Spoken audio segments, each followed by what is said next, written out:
Olá pessoal, estamos aqui em mais um episódio desse Conexões de Valor. Eu sou o Felipe Ferreira, estamos batendo um papo agora com a Bradesco Asset. Estamos aqui com o Bruno, CEO da Bradesco Asset, e com o Vitor, que cuida lá da área de crédito, não é isso?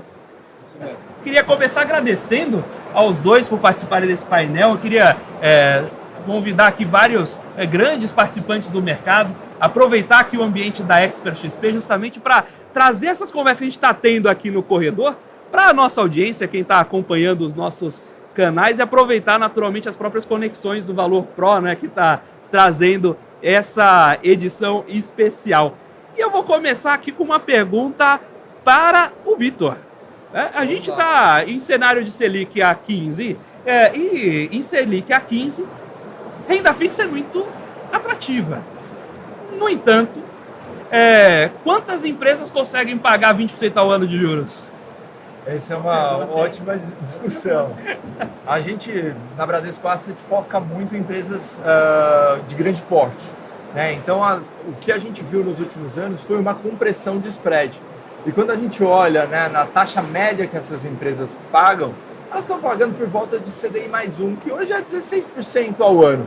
Então, o 20% ainda está longe do nosso mercado, que a gente está comprando essas carteiras para as nossas, essas debêntures para as nossas carteiras.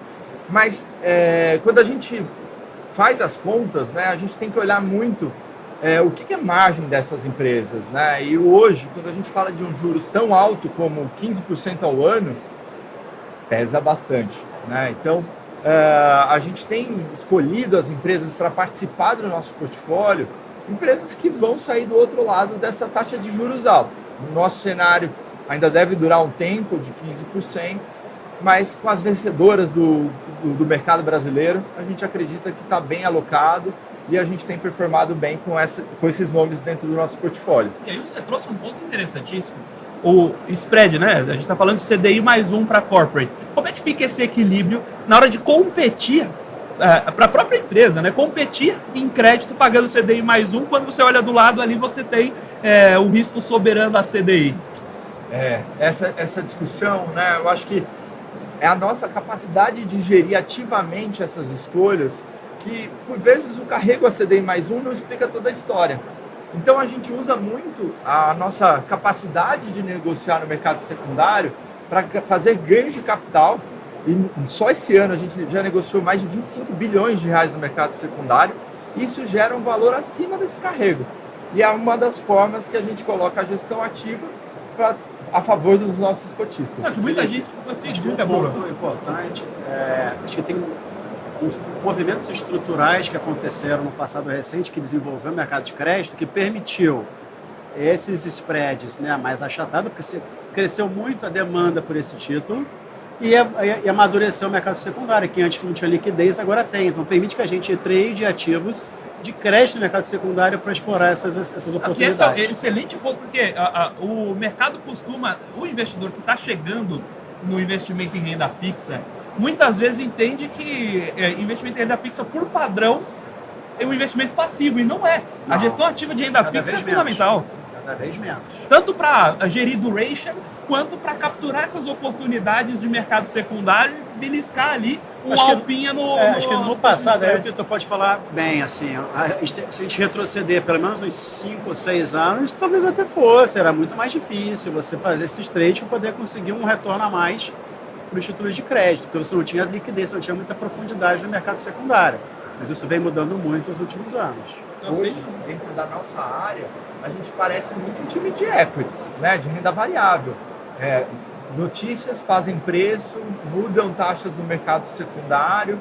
A gente precisa ter opinião rápida do que saiu e o que vai impactar dentro do nosso portfólio para tomar as melhores decisões.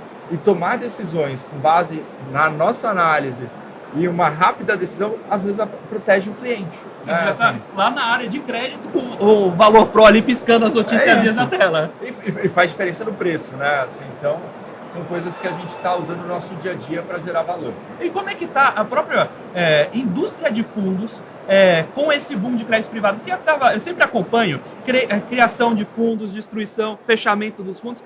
E se você pega de 2024 para cá, a área do Vitor tem crescido muito. É isso. Mas como é que fica o equilíbrio? Agora, tentando... o Vitor vai ficar chateado porque eu vou falar das outras áreas, né? Mas manter a saúde do portfólio do próprio crescimento e desenvolvimento do mercado de fundos no Brasil com outros ativos.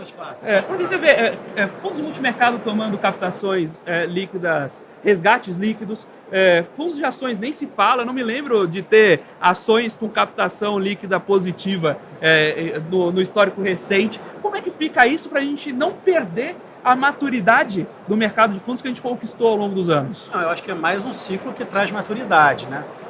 Acho que o Brasil tem uma peculiaridade que traz desafios adicionais para a indústria. Apesar de ser uma indústria que tenha 1000 assets, é raro você ver uma indústria desse tamanho, né? Nos Estados Unidos você não tem isso tanto de assets. Você vê a evolução. Quando a gente tem uma variação muito grande na política monetária, na taxa de juros, você vai em um período a 4%, antes da pandemia, não precisa nem chegar na pandemia com 4%, você já tem uma busca muito grande para ativos de mais risco, equities e multimercado. Você acaba tendo uma onda de desenvolvimento dessas classes, porque você tem mais demanda por procura por risco. Então, os próprios investidores saem daqueles títulos de tesouraria, saem do título de tesouro e começam a tomar risco, aí você acaba desenvolvendo, né, mais classes de risco.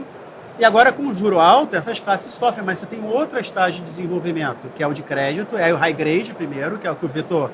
A gente cresceu muito, que tem maior escala, mas você também tem outros desenvolvimentos de créditos mais estruturados, que está associado a uma Selic alta e consegue extrair mais valor acima da Selic. Então você falou, 1% é pouco, mas se a gente for indo para os mais high yield, para os mais estruturados, você consegue ter retornos ainda assim maiores do que o CDI.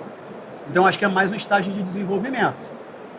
Agora, para a indústria, é isso. Talvez o desafio será que o que no passado a gente pensava, né, que era fancy e era legal você ter uma asset nichada que focava em um tema, em equity, por exemplo, né, ou em um multimercado, talvez seja difícil você sobreviver a essa indústria, por causa desses ciclos que fazem com que o mercado, a demanda mude muito fortemente de uma classe por outra. Agora, eu vou trazer uma pergunta para o Vitor, baseada na sua, que quando você vai carregando para o high yield. Então, agora você como espectador, porque já que você está no large corporate, com o high grade, você não tá falando, atentando contra... o estruturado high yield. Então, isso aí que é a pergunta. Como é que você vai fazer high yield justamente nesse cenário? Como é que você vai apertando os financials das companhias? Como é que é gestão de risco nesse... Perfeito. A gente tem que olhar muito para frente e a gente tem utilizado dentro da nossa estratégia produtos estruturados, FDICs, que é onde a gente pode escolher classes seniors, cotas mezaninos, em alguns casos cotas subordinadas, mas muito olhando para frente. E a gente tem que olhar cenário de inadimplência, e aí com esse cenário, essa classe está boa, ou essa classe está um pouco pior que a outras, fazer escolhas de produtos e novas estratégias descorrelacionadas com os problemas que a gente está antevendo. Então, a gente vê um pouco de piora em PME. Será que eu não tenho que focar mais em estruturas sêniores do que cotas mais rasas? Questões como crédito consignado, que a gente ainda vê um aumento de inadimplência. Será que é o momento de entrar agora? Não, vamos testar todas as ferramentas. Então, são perguntas como essas que ajudam a gente a guiar os produtos mais arriscados dentro da nossa estratégia. Mas ainda assim, não deixa de ser uma gestão ativa, né? De forward-looking, o que a gente está esperando para aquelas classes, né? Para aqueles produtos, direitos creditórios, e aí fazer escolhas de maior proteção ou menor proteção com a nossa convicção. E o Bruno trouxe a questão de o amadurecimento do secundário no mercado de crédito, né? E como é que está a vinda dessas PMEs, né? A vinda dessas empresas que usualmente, da mesma forma que a gente tem pouca educação financeira para o investidor, muitas vezes a PME no Brasil não tem um diretor financeiro. É o gerente financeiro, o camarada da tesouraria que foi subindo e foi ocupando esse espaço na companhia. Como é que é buscar esse novo cliente, ensiná-lo que existe um crédito para além do banco? Vou passar a foto para ele se aprofundar, mas assim, eu acho que a gente tem estágio de desenvolvimento da mesma forma que você tem o mercado de capitais entrando. Você tinha muitas operações que ficavam em balanço do banco e começam a ir para o mercado de capitais. À medida que vai para o mercado de capitais, é como se fosse uma dívida que você está colocando na mão de um público grande. Você tem que ter estruturas cada vez que tentem se conectar e, de alguma forma, fazer com que quem vai ser o demandante, que não é mais um banco, que não tem necessariamente a inteligência do banco, mas você está pulverizando para o mercado, você tem que começar, de alguma forma, a falar essa língua e entrar em algum tipo de padrão. Então, só que eu acho que isso ainda está desenvolvendo, a gente tem um estágio de desenvolvimento. É diferente de você comprar um FDIC ou uma debênture. Então, eu acho que talvez nos próximos 2 anos seja o amadurecimento do mercado de crédito, do mercado de capitais brasileiro, vá muito nessa direção. Vitor, pode falar como é que está hoje, né? Vamos lá, Vitor. Uma bomba para você. Não, eu concordo super com isso, porque hoje, nesse segmento de pequenas e médias empresas, a gente não vai de peito aberto. A gente normalmente usa as estruturas de FDICs, que a gente trava garantias, a gente tem proteções de cotas mais rasas naquele nosso investimento. A gente tem preferido empresas maiores nesse cenário, mas quando a gente vai para uma pequena e média empresa, a gente usa a estrutura de cotas sêniores e mezaninos para criar uma proteção. E quando fizer essa transição, onde a gente tiver um juros mais baixo, que essas empresas consigam suportar mais esse burden, né? essa taxa de juros tão alta, a gente possa também acompanhar a evolução delas com o crescimento brasileiro. Né? Isso é um espaço, é um greenfield tremendo para a área de crédito quando as coisas se normalizarem. Ainda não é o momento na nossa visão, por isso que a gente usa muita proteção para entrar e pulverização nesse mercado, mas a gente acha que ainda, e a gente defende isso, que é melhor ainda ficar nas grandes empresas, e aí se for investir nessas pequenas e médias através de produtos estruturados e com gestores bastante qualificados para fazer essa seleção de parceiros e produtos como FDICs. E dentro do crédito, como vocês têm visto, Bruno e Vitor, talvez até mais o Bruno agora, a expansão dos produtos isentos, né? Fundos de infraestrutura, debêntures incentivadas, como tem sido o apetite desses mercados pelo investidor? Super, né? Acho que é difícil, seria natural você ter essa expansão, porque já existe uma simetria muito grande, né, no Brasil, né? Então, uma boa parte do apetite do investidor é para você fazer um planejamento tributário. Então, e você tem muitos instrumentos que têm benefício, que são aqueles títulos incentivados. LCA, CRA, LCI, CRI. E é difícil, e o imposto, quando você tem uma taxa de juro alta, um imposto que é uma alíquota que é considerável, faz muita diferença no resultado final da rentabilidade. Então, a gente tem que criar estruturas que compitam, que consigam competir com esses instrumentos. Então, fundos de debêntures incentivados é isso, foi super demandado nos últimos anos, nossos fundos são bem grandes de debêntures incentivadas. Outras estruturas, FDICs, nosso FIAGRO, nosso fundo de infraestrutura, que é listado, todos esses têm uma demanda muito grande, porque com taxa de juro alta, como você tem um imposto significativo, ele faz muita diferença no resultado. Maravilha, pessoal.